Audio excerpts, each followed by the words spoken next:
Welcome to Mailbag, the real reason the Blue Room is an award-winning podcast. I am joined by Matt, Jones and Barry. So for the purposes of this podcast, they will be known as Jones and Barry, which sounds like a really dodgy 70s comedy double act. Matt, the way you said that then, it made it sound like it was someone called Matt Jones and then another person called Barry. Could be. Barry. Yeah, Barry. But before we kick off, posh solicitors, Barry and Jones. I think that's another way of looking at it. Yeah, I went down in a basket circuit, but yeah, posh solicitors. Jones, London Marathon. Hello. Congratulations, first off. Well done. Cheers, mate. But how are you feeling? Are you still a bit sore, or? I'm just not very well, really. I apologise to all our listeners this week for the lack of Blue Room breakfast stuff because of the morning I've not really been able to speak. And people can probably still hear it in my voice now, but I'm slowly coming out the other side of it, I think. But yeah, it was good. Maybe not worth the few days afterwards where it felt like shit, but great experience nonetheless. And a hell of an achievement. It is. You know, if I can do it, mate, anyone can do it. I've done 3 now, so anyone out there should be able to do 1. So, Barry, have you ever done any of this? Marathon? Absolutely not. I've done a half marathon. That's about it. No, I'd have to stop after 5 miles driving in the car. Not a chance. Any running like that, not a chance. Fair enough. Not built for that. Right, we'll kick off with these Raffograph as ever. So, Matt, I've got a scale for you this week. So 0 to 3 is get him sacked. 4 to 6 is get him a song. 7 to 9 is get him a mural. 10, get the cardinal suits out. So, Jones, where are you on the Raffograph there? Do you know what? Like before you gave those categories out, I would have said about 8, but I'm not mural ready yet. No. So I'm going to say between 4 and 6, but that sounds really harsh. Okay. Do you know what I mean? I'll reassess the scale. I may have been a little bit harsh there. So, I'm not even sure he's ready for a song yet. But no, I'm not comfortable with that, to be honest. Have we sang his name yet as a fan? I mean, I didn't go to the last game at Old Trafford, but were there any songs for him? There was nothing at QPR. Still at the polite applause stage, aren't we? I think at the minute, and the sort of secret fist clenching where nobody else can see sort of stage. I am fully into the glasses folder and top pocket though. His business is done, mate. When he does that, I'm fully invested in that. I love it. That's when you know. Come over to the fans yet or anything, has he? Like the only time he's really recognised the fans is on that first game against Southampton where he was announced and he just did a little wave. But I think that's quite smart as well, because I think if he starts doing that sort of thing, when things inevitably go to shit in a few weeks, months' time, and he stops coming over to the fans, people will be going, "Oh, why is he being a shit house now? Not coming over to the fans and taking the grief." So yeah, he's very canny, isn't he? Yeah. Oh yeah, he's not soft, and he has got balls of steel, undoubtedly. 4 to 6, mate. I think I'm ready for a song. Ready for a song, fair enough. Barry, where are you? Feels weird. It's 7 to 9, mate. 7 to 9 all day long. Get him in the order. What could we have instead of Simniedo? It's the Raffolution is probably quite higher. Oh, yeah, we could have like a Soviet poster, couldn't we, with the Raffolution or something like that? You could. I think that some of the reaction to the really daft rumours that Newcastle might come in for him now, and some people are being, very precious about him being our manager now, and no, he can't go. So, the bipolar nature, the famous bipolar Evertonian nature, was been in full swing over the last couple of days. That is classic Toffees, that, isn't it? It's just mad how we'll lose him. It's mad how footy can change so quick, isn't it? Yeah. Like I know that was very much the construct of Keith Azul, wasn't it? All that, but some of the flapping about him potentially going was just when he was the early betting favourite. Yes, Eddie Howe was the favourite straight away. Get him in. And then Stephen Gerrard was on there, and Benitez was like 6 or 7 to 1, something like that. And it's an ever moving feast at the moment. But Frank Lampard's in and out favourite. But some people got a little bit tetchy yesterday when Benitez was just getting named. Imagine having all the money in the world and getting Frank Lampard as your manager. Yeah. Or Eddie Howe. Jesus. I don't think I'd hate Newcastle anymore unless they got Steven Gerrard as manager. He seems like a perfect fit for them in sense. He might do quite a good job there, and they are the northeastern Copites, aren't they? So you'd fit in quite well. Oh, Kate's here. Kate's if there's one club who could get it wrong worse than us, it'll be them. Oh, I hope so. There's no doubts. Hi, Kate. Hello. Just quickly on the Raffograph, where are you? I'm going to say probably somewhere near the bottom. How low? It's 0 to 10. Probably about a 2. Okay, that's still not loving him, Kate? No. Why? It's a no from me. That's burning my flag, that is, Les. She's just taken my flag and burnt it. Yeah, that's get him sacked. You want to be eyeing up the date. It's not to get him to West Kirby. What a pivotal moment to drop in. Right, we'll get on to hot topics then. We'll move on from the Raffograph. It's gone. We're done. We'll get on to hot topics. So for this one, I want Everton players who have played or are playing for England, as it's an international weekend. Okay. So the first one is what was your favourite childhood game? Jordan Pickford. Okay. Do you know what story this is from? Favourite chat. Not really a story. It's one of the. Oh, was this to do with the whole Squid Game thing? Oh yeah. I'm terrified right now. I didn't watch it. It's good. I watched it yet. I think I'm gonna have nightmares. It's good. There's some really good stuff coming out of Korea there between that, Parasite, and Train to Busan. Amazing stuff. It makes me scared. But that is the one. Yeah. So go ahead then. What was your favourite childhood game? Oh, Manhunt for sure. Manhunt. Joe was playing. Manhunt. I still don't know what it is really. Around the streets of Old Swan. Is it basically hide and seek, but you batter people when you find them? Yeah, pretty much. Yeah. It's basically just like Team Tick, wasn't it? Yeah. Oh, okay. But it got nasty though, dead quick. Imagine you couldn't play it on the plate. It needs to be be in a park or something. Yeah, it'd be like 5 or 10 on 5 or 10, and you have to find everybody else on that team. Yeah, so hiding in sheds and stuff and everything. It was boss. Went on for hours as well. Yeah, I'm into that. We never played that. Interestingly, then Matt, you said tick. I call it tick. Matt, what's it? Tag. No, because it's tick. Off-ground tick. It's tick, yeah. Matt, Barry. Touch. Really? Oh. Yeah. Quite sensual. With touch. If my kids came in from school and started saying I had a game of touch today, I think I'd start getting worried more than anything. Wow. Parents' evening's going to be fun. Okay, that's interesting. I never knew that. But yeah, everyone else, apart from the people who call lolly ices, seem to call tick tag. Yeah, we called it touch. Fair enough. Okay, I'll come back to you then, Matt. Was touch your favourite childhood? No, we used to playing. Do you remember British Bulldogs? Yeah, yeah. Do you remember? Yeah, so that was decent. So where we went to school, the schoolyard backed onto quite a big park, and lots and lots of rugby pitches and football pitches. So we had loads of space. So in the summer, you'd play that, and you could obviously smack somebody up in the air, or you bloody clothesline them into oblivion, and they'd hit the grass. So you're all right. And if the park, you'd been out and he'd mowed the grass, so there are lots and lots of stacks of grass and things like that, then you always going to have a decent soft landing.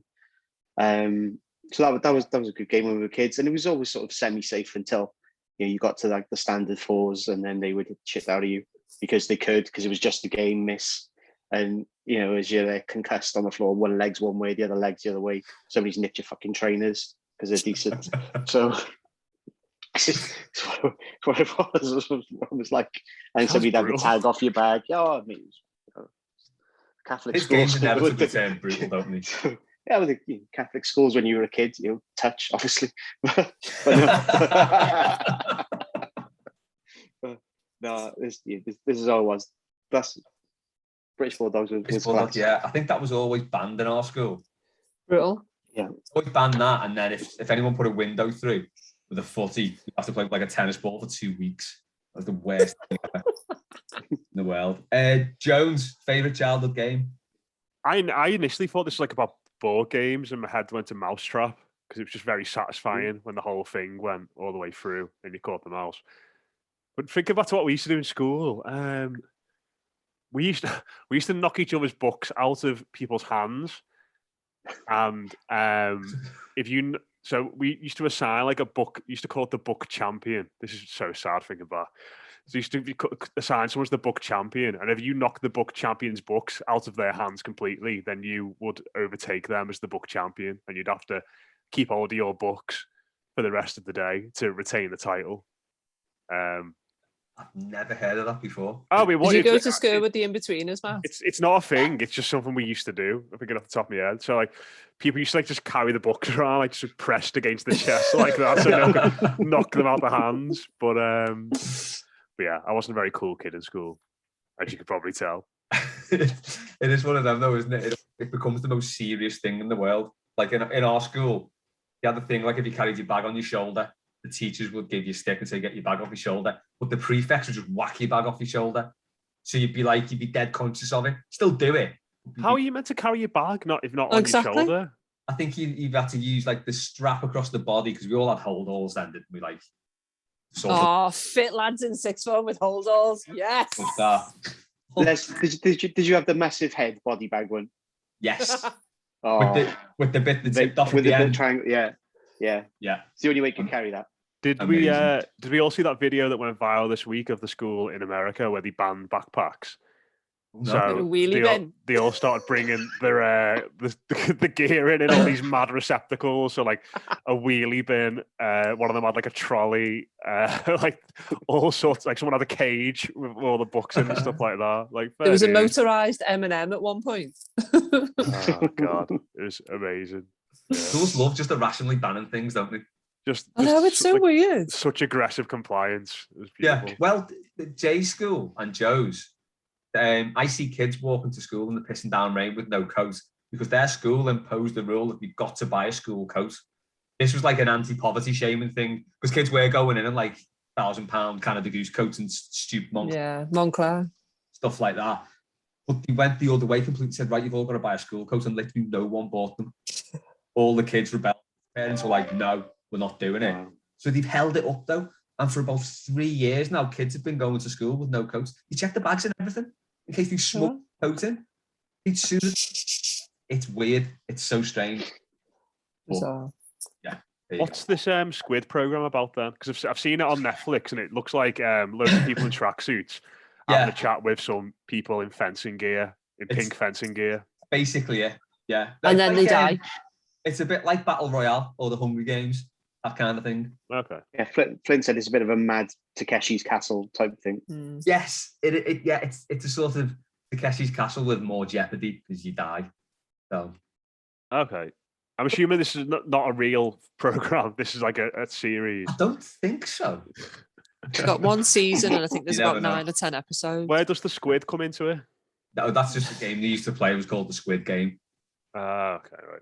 I'm only up to episode 4, so we haven't played that yet. Good though. Worth watching. Watch it with the subtitles though, not the dubbed voices because that's weird. I thought you were going to say just watch it in Korean. I was going to say, or brush up on your Korean, like whatever. Or just don't watch it. Or don't watch it. Do you know what? And don't have nightmares, Matt. It's fine. It's up to you. You know, it's good. Right, next hot. England, Everton players, ready. What's your go-to karaoke song? Oh, Michael Ball. Suspicious Minds. Michael Ball, that was one. What game did he? Did he only get one cap, did he? It must have been one, yeah. Was he a one capper? I was going to say David Nugent then, but he was just an Evertonian who played once for England. It feels like he definitely plays for Everton under David Moyes. Yeah, he's in the away end every other week. Yeah. This is about the Tories apparently doing karaoke at the conference with some BBC journalists. Although I've seen today that apparently parts of that story aren't true, but I don't really know. I mean, I just hate the idea of Tories having fun. So, you know, the whole thing was just abhorrent to me. Anyway, we won't go any further with that. That is the right story. So what's your go-to karaoke, Matt? It is 100% Burning Love by Elvis. Oh, what a track. It's one that people know enough of, so that they sing over you. It's quite upbeat, so people enjoy it. And it's like just over 2 minutes long, so you don't have to be up singing it for long either. So you can get off stage quickly if it's going terrible. You've covered everything there. It's got all. It's an absolute rammer as well, so people love it. Yeah, that is a belter. Doff, what's yours? Probably. Can you still hear me? Sorry. Probably Rotterdam by the Beautiful South, I think. Oh, That's a good one. yeah. It's another crowd pleaser, isn't it? Because it's got to be Liverpool or Rome, isn't it? So it works. I hope you change that to Everton when you sing it. Yeah. Good. I feel like on that one, they're like in the low points in the verses, like people will just be silent and just be listening to you sing though. Well, that's kind of the point, Matt. If it's not about me, then what's the point in doing the karaoke? See, we've got two very different approaches to karaoke here. Kate is very self-centered, to be fair, and I am obviously not. This is just because you were a nerd at school. Hey, I was the book champion, I'll have you know. I bet you are at home as well, aren't you? I bet between you and Chelsea, you're the book champion as well. She can't carry any books around. They're just knocking anything she carries around. They just knock out around. Dinner, books, bags get knocked off as well. Just knock a dinner out around and say, dinner champion. Wow. I mean, she'd obviously batter me, let's be honest. So. Yeah. Matt Barry, what's your karaoke?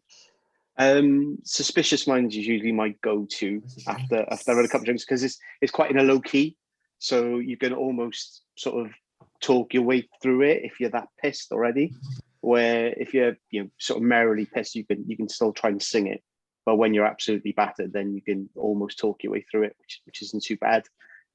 People do tend to sing along with you as well, and it does have quite a little bit of an instrumental in it as well, so stretches it out a little bit. It's quite an easy one, and I have failed quite a few times at Biggie doing Juicy, so that usually gets a bit too fast for me. I want to see this as the night goes on. There's like my brother-in-law's got a video of me doing it. I applaud the effort, mate. That's impressive. Honestly, I sort of Super Nintendo, Sega Genesis is usually the bit where I lose myself. I sort of lose it after that, but I'm not too bad. It's really quite funny, and that's the bit where I sort of start telling the floor off as well, giving it all that. But it also depends on what type of sort of setting that we're in as well. If it's a family one, then, and I know most of the people, then I'll bust that out. If it's a function where I don't really know people, then I try to do sort of sensible songs and things I can probably get away with. I don't start swearing and stuff. I like that you've got a repertoire. That's good. Yeah, I used to love when karaoke first came out, and like you'd be out doing that, and then one of the clubs done with like karaoke booths and things like that, and like proper like hog the mic and start kicking off if people wanted to sing, and I still wanted to sing. Well, hang on. So how am I self-centered and Matt isn't? He's literally just admitted it. Because he's Welsh, so he can obviously sing. Oh yeah. Well, I imagine the queue for karaoke is massive in Wales because everyone wants to go because everyone can sing in Wales. There are a few people who take themselves very seriously. Me being one. With stuff with it's not unusual. That's my going to end the night on a high. You've got so many. My God. I'm feeling inadequate now. Yeah, up your game, Kate. This is it. Now, next time anything like this is brought up in conversation, Kate will have a full album worth of karaoke songs. I'm releasing an EP next week. She needs to stop thinking about her audience more than just herself. Fine. That's the end of the topics. What's yours, Les? What's yours? I'm shite at singing. The last time we did karaoke, I did Grey Day by Madness at a pub in Blackpool, and it was dreadful. I was so drunk, I was like just shouting it, lying on my back. I was acting the whole thing. Oh my God. It was dreadful, but I had a good time. I did enjoy it. It doesn't count in Blackpool. It never happens. True. What happens in Blackpool stays in Blackpool. Stayed in Blackpool, and it's for the best. Ask us anything. We're gonna kick off with some red hot soccer chat, and I think that is going to be the title of this podcast. #serious soccer chat. More about. It is, that's what the people want. Serious football chat. As Foxy put in his reply to Ed's comment that he doesn't want anything like this. Sensible, thought-provoking soccer chat. But we will. Right. After 5 years of massive investment by Moshiri, Everton have been unable to progress on the pitch, hovering around mid-table in the league. Given Newcastle are now in a similar situation, how do you see this playing out, and where will they be in 5 years? So what we'll have a 5-year plan for Everton and Newcastle. Matt Barry, I'll come back to you. I think that Newcastle could very well get relegated this year, which will put them at a massive disadvantage. I think they will probably need to spend somewhere between 30 and 50 million pounds in January just to stay up. I think that they put themselves in a position with this takeover where their supporters they've got such high expectations that it could go wrong very, very quickly. For us, then I think once the stadium's done, I think there'll be a few more investors be revealing themselves, and our trajectory will be quite steep very quickly. I think the thing about Everton is we've had a really shit 5 years where we ballsed everything up that we possibly could have done. Man City had a similar problem, but they could spend their way out of it. Just kept going. It wasn't as bad as Everton's. No. Going and spent their way out of it. FSG similarly had a terrible 5 years up until probably Brendan Rodgers. They were shite for ages, spending money on bad players, and they weren't very good. They could spend their way out of it. So Everton's problem is we've been ridiculously bad with what we've had, but we can't spend our way out of it. So FSG were very lucky. FSG were really lucky because they had idiots like Barcelona and Bournemouth who were willing to give them hundreds of millions of pounds. Money laundering, I think it's called. Yeah. Bournemouth signed 3 players at least that don't actually exist. I think we've established on Mailbag before.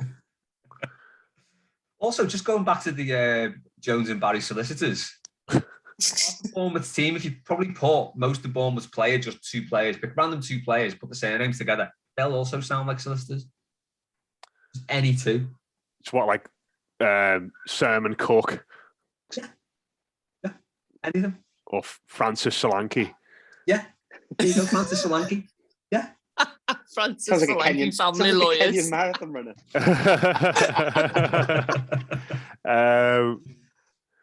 I don't know many of their players anymore. No, I can't think. I just keep thinking of that one who always seems to score against us. Brooks Stanislas. Brooks Stanislas, there you go. Yeah. Sounds like something off The Simpsons. All these lads that have teared us down the years. God. Awful. Matt, where are you going with Newcastle and the Toffees there? Newcastle feel like they need 500 million to be mid-table, really. Like if you think about if you did like a combined 11 with us and them, you'd probably say St. Maximan's the only one that gets in our side, and we're not that not that good by any means. So they need to sign 10 players at least to be able to be on a par with us, and they're going to be restricted by FFP, regardless of how many billions of pounds they've got. Then it's gonna take a while for them to be able to get there. And they are just a club, a bit like us, really. Maybe we're not this quite bad, but messing things up and making bad decisions is under their skin. It is just something that they do and have done for a long, long time. West Ham have been doing it for years and have slowly but surely, under Moyes, have stopped doing it. But it's been a long process, and I think they're going to be in a similar position. So I don't know. I think for us, it's the stadium's obviously going to be massive, but God, to predict what Everton are going to look like in 5 months is hard enough. Never mind 5 years. But I think it's going to be hard for Newcastle. Look at us; we are an example of a club that won the lottery and then spends money on loads and loads of things that they don't really need. and we're happy to get rid of. We're happy to get rid of in a few years. So Everton are basically a 90s boy band member, aren't we? Mm-hmm. Yeah, we'll be on Panto soon. Don't worry. Yeah, definitely. Shot to unknown wealth in just a amount of time, and then blew it all. I would love to see an Everton Panto. Oh, imagine it. Wait for the West Ham game. Oh my god. Oh my god, who'd be you? What panto should we go? Cinderella. Yeah, we've got to go with the classic, haven't we? What panto would Bill Kenwright want? That's the question. Tom Davies has got to be Cinderella, hasn't he? Yeah, buttons, just for the locks. He's got his flowing blonde locks. Yeah, he could. The glass slipper could be that boot he wore at United that he played that fateful pass to Yerry Mina with. He gets the glass slipper, and then the next game he has a shot instead of passing and he scores. It's like a tale of redemption. Oh, it's like Billy's turns the ratchet at midnight. Yeah, Yerry Mina takes him off in a pumpkin carriage to the ground. Matt, this is impressibly quick. I'm going to get onto Everton PR and and set this up. I think this could work. This needs to happen. Maybe it could be our first Blue Room production. I think we should just do it ourselves. I reckon Tom Davies would be well up for that. Yeah, 100%. All the proceeds for Everton in the community. And there's the kicker. How can they refuse? Bosh. Kate. Can I just go completely ridiculously tongue-in-cheek with this? Imagine if Rafa went back to Newcastle. Well, we were talking about this beforehand. What have you been on that for, Kate? I mean, aside from anything else, I think Mrs. Benitez will batter him if he considered a job anywhere further than a few miles outside the oblong now. It's a fair shout. She's obviously very settled. Yeah. Sounds like you'd be happy with him going, Kate, based on your Rafa Graph rating of 2. Be happy to see him shift off to the northeast. Worries me, to be fair. I just reckon on the slide he's got a really good Geordie accent going on. He's like proper Hoey the Magpies and all that. It's just simmering underneath. He's just waiting to see how things are going to go. And he already knows that we can bounce back from heartache. We've done it once already this year. So yeah, I just think he'll be like, do you know what? I miss the pies and the shirtless dudes up in the stands. So I'm St James's Park, I'm off. See, I was talking to my mate today. He said he quite likes Newcastle and told him, obviously, I hate them because I pretty much hate everyone. Dude, never. But he was saying, Newcastle, it's a great city to go out. I've had one night out in Newcastle. It was shit. It's freezing and full of fat morons with the tops off. That's quite damning. I feel as if you've just had a bad experience. That is my experience of Newcastle, and I'm sticking with it.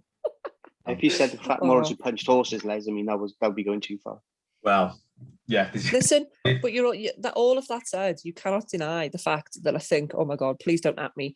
95, 96. Shite.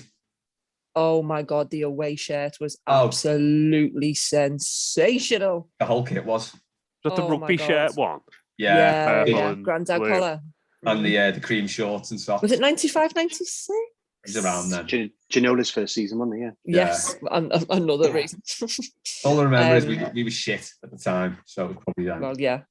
But that sort of shirt you'd see someone wearing in a bar in Croydon with bootcut jeans and loafers. Could be. What would you do? Just knock the pint out of their hand? Yeah, pint champion. Pint champ. Make sure splashed over their loafers. I tell you what, Kate. Next time you go off for a bevy, you need to hold on to that glass carefully. I know I'm genuinely dreading seeing me gin balloon getting smashed all over the floor and me getting roared at in the bar. Do you remember that things years ago where you'd knock the top of someone's bottle? Yeah. It'd splash up, yeah. To always totally just knock the bottle clean out the hand when you got to a certain point of drunkenness. Someone did that to me once, and the bottle smashed. I didn't realise, and I quickly tried to stop the flow of the beer coming out, and it just sliced my lip open. It was horrible. Oh my God. Yeah, it was heavy. My brother loves playing slap chef with us as well because he says that me and my sister are fat. So we've been at Mackey's and he's literally just slapped a cheeseburger clean out of my hand and across the floor because he thinks he's dead funny. So that's the kind of level, Matt, when you're at school knocking books out. We're in our 30s now. This needs to stop. I mean, I've not done it for a while. I want to believe you. I might reignite this crusade, though. Just, miscellaneous champion. Yeah, exactly. Yeah. Miscellaneous. Someone's hand just so The champion. miscellaneous champion. Yes. Wow. Love that. I'm gonna get like a belt made and just carry it around Rigby before a game. Oh, mate, you'll have to stick like different beer mats to it every time you've done something in a pub, just whatever it is. Do you remember? Stick a beer mat on. I don't know if any of you watched wrestling when you were younger, but Yeah. Matt's nodding. So, do you remember the hardcore title in wrestling when it used to be on the line 24/7? So, like, people could turn up at the champion's house with a referee and just pin him while he's in bed, and it wins the title. That's what it'd be like. That is amazing. How is that not on Squid Game? That might be the next episode, Les. But like oh god, it was that was amazing. That was the peak of wrestling. I'm sure there's people who watched it when they were younger out there who remember that. It was absolutely amazing. boss. Imagine just answering your door, getting suplex. Next thing you know, the gym balloon championship on the line, 24/7. Gonna turn up at your house tonight, Kate, when you're having your baby. 24/7. Jones. Listen, if it's Blue Wicked, then that means war. The gin, I don't mind, but if there's Blue Wicked going on, then yeah. Hand your ass to you, Matt. The Blue Wicked Championship sounds like a rugby league competition or something, doesn't it? It's like I went with it anyway. Yeah, I feel it might go. Matt, oh my God, we're on the last question. Got that one quick. God. We are question. Matt Flusk was asked, name your worst that you can imagine, not necessarily what you've seen. Big lineup, 3 acts. The headliner does a 30-minute encore as well. Oh. Kate, I'll come to you last on this because you're looking stressed already. Yeah, didn't look at the question, sorry. Oh, Barry? The headline would be Cher. She is fucking dreadful. 30 minutes of Believe, back to back. Honest to God, right? She is in the Kirk Douglas, still alive by the grace of the national grid, because she is ancient. And how is she still alive? God only knows. And dreadful. Absolutely dreadful. Someone put a picture up of her when she was like 29 and now she's like 109. And there's not much difference. No. Very strange. No. She plugs herself into something in the night just to regenerate. She's no chance. No chance. I can't stand her. So she'd be that. I'd probably second would be Supergrass. I know you like them, Les, but I just can't stand them. I can't. I'm being controversial. I can't stand them. I can't stand them. I absolutely can't stand them. You have listened to other songs apart from All Right, haven't you? Yeah, I have. I just can't get on. Gaz Coombs' voice is just like nails on a blackboard. I can't cope with him. It's a game of opinions.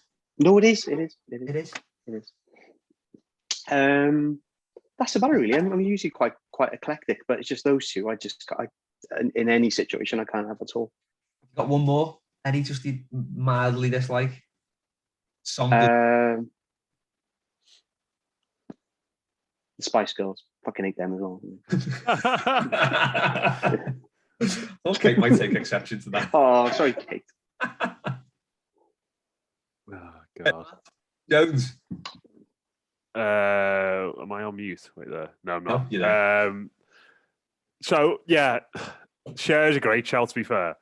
But I'd probably go Sam Smith, That Money on My Mind song, absolutely shite. Can't stand it. Right. And Nick Preble, who we all know, fucking loves it. And he just, every now and then, he just starts singing it. And me and Moji like, just shut up. It's, I just hate that song so much that I just couldn't be doing with it. See, no, if there's a fella who needs something knocking out of his hand, it's Preble singing Sam Smith. Yeah. The Preble champ. The Preble champ. And Scouting for Girls. Oh, what a shout. Just insufferable. Kate doesn't look happy about that. Shy Kate. You people have ears. Awful. Yeah, and they work. And the last one, just absolutely despise him, is Pitbull. Oh my God! Imagine half an Mr. hour. Worldwide. Imagine half an hour of that bell end. Oh my God! Just insufferable. Just says the same thing over and over and over again in every single song. Just stands there, just swaying side to side in every video with his shades on. Oh my God! Just can't be doing with him. Just so annoying. I think now the picture for this podcast has got to be Pitbull in those white jeans and the Brazil shirt. It's got to be. Oh God, yeah, he did the thing, didn't he? The opening ceremony. Forgot about that. He's got white cut-off jeans and a really tight Jag Brazil shirt on. It's outstanding. And his jeans are like up to his like chest. Oh, he's so annoying. Oh, he's awful. You're right. Kate, I'll do mine before to yours because I don't want to finish on mine. Thanks. All right. So mine is Neil Diamond. No, I don't know about that. Even before Sweet Caroline, he's shite. Cracklin' Rosie, shite. Forever in Blue Jeans, shite. Sweet Caroline, all shite. He's based on my list. I'm walking and he's put me in a bad mood for this gig. Next up, Stars. Matt's face is just incredible, yeah. That's how I felt when you said Supergrass. Next up, Star Sailor. Wigan Copites who killed 90s Indie. They're in there. All right, 4 to the floor. Awful. Alcoholic, awful. Dreadful band. And then Robbie Williams is the headliner. Awful bastard, awful music. There we go. Edit that out. So do I have to go last so that the podcast isn't called Awful Bastard? No. I think it's going to be called the Miscellaneous Champion. It's got to be, hasn't it, really?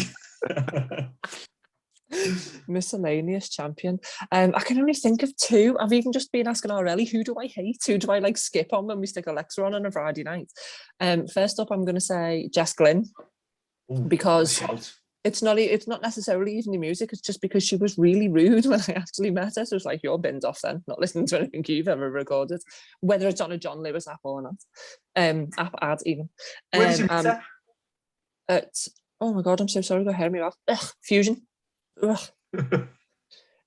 Sorry, you know that horrible feeling when you got a hair in your mouth? If anyone's just listening to this and not watching, you know when you do that like that kind of like noise. Which reminds me of Curb. I was just thinking that. I'm not even going to explain it. People need to go and watch the episode. Yeah, we'll leave it at that. I'm sorry. And the other one, me second one, the only other one that I could really think of is Westlife. No, just a little bit of me dies every time there's a key change, and I can just visualize them like getting up off the stools and that. So that's the only one I could think of. I'm not a massive fan of, I was going to throw Bruce Springsteen in there. I'm not going to lie. Whoa! I felt as if you were going to come around my house and just like slap me rather than anything out my hand. So that is a bad shout. I'm going to admit I've never been able to get into Springsteen. Thank you. Tell me, he's shite. Oh my God! I've had enough of this podcast.